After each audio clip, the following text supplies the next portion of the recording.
জমির কাগজপত্র একদম শুরু থেকে আপনাদের যে একটি ভিডিও দেওয়া হয়েছিল যে একদম শুরু থেকে আপনারা কিভাবে জমির কাগজপত্র উত্তোলন করবেন। তো এর জন্য আমরা সত্যতা যাচাইয়ের জন্য আমরা আসছি, দেখেন, চন্দনপাট ইউনিয়ন ভূমি অফিস।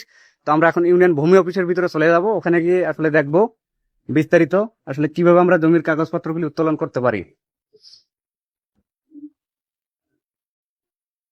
তো আমরা এখন চলে আসছি চন্দনপাট ইউনিয়ন ভূমি অফিস। তো এখানে আসলে আমাদের দায়িত্বরত যে কর্মকর্তা উনি আসলে ট্রেনিং এ আছে। তো এই জন্য অফিসটা আজকে একদম ফাঁকা দেখাচ্ছে, এখানে কোনো লোকজন বলতে নাই, কিন্তু অফিসের 2-3 জন লোক অবশ্যই এখানে আছে। তো আমরা এখন একটি খতিয়ান তল্লাশি করবো, আসলে এই রেকর্ডটা আসলে কার নামে আছে। তো আমাদের কাছে একটি দাগ নাম্বার আছে, এই দাগ নাম্বারটা আমরা যাচাই বাছাই করবো এখানে কার নামে রেকর্ডকৃত এই দাগটা। যদিও বা আমার এটা দাগ। তো আপনাদের আমি প্রতি ভিডিওতে বলি যে আসলে আমাদের জরিপকালে একটি ইন্ডেক্স তৈরি করা হয়। তো ইন্ডেক্সটা মূলত দেখতে এরকম, সাবেক দাগ থেকে হাল দাগ রূপান্তরিত করা হয়, এখানে কত নাম্বার ডিপিতে চলে গেছে সেই বিষয়টাও দেখানো হয়।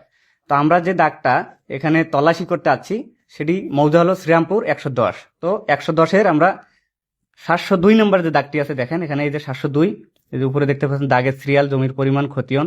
তো এগুলি কিন্তু এইভাবে থাকে। তো আমরা কি করব, 702 নাম্বার দাগ যেহেতু দেখবো, এখানে দেখেন 702-এ 9 শতক জমি আছে এবং 172 নম্বর খতিয়ান। তো আমরা কিন্তু এটা জানি, কিন্তু 702-এর আরেকটি ডিপি খতিয়ান আছে, সেই বিষয়টা আমরা জানি না, সেটাই রেকর্ডটা চেক করবো কার নামে আছে। তো এখানে দেখতে পাচ্ছি পরে 702 9 শতাংশ জমি, এখানে খতিয়ান নম্বর আছে 366। আমরা ইন্ডেক্সটা কিন্তু দেখে ফেললাম, এখন আমরা চলে যাব কি ডিপি বইয়ে। তো ডিপি বইয়ে আমরা এখন দেখব আসলে কার নামে রেকর্ডটা আছে। এভাবেই মূলত আপনারা তল্লাশিগুলি করবেন। তো দেখেন আমরা ইন্ডেক্স দেখে শনাক্ত করলাম যে আসলে আমাদের যে দাগ নাম্বারটি আছে এটা কয়টা ডিপি হয়েছে। তো আমরা যে ডিপিটা ওখানে পেয়েছিলাম, দেখেন এখানে খতিয়ান নম্বর 366, আমাদের সবকিছু ঠিক আছে। এখানে দেখতে পাচ্ছেন মালিক মজিবুর রহমান, পিতা ওমর আলী। আচ্ছা, এখন এখানে আমাদের দেখেন কত, 701 এবং 702। তো জমির পরিমাণ, মোট পরিমাণ হলো 9 শতক 18 শতক এখানে। তো এখান থেকে দেখেন ওনাদের নামে কত আসছে, 9।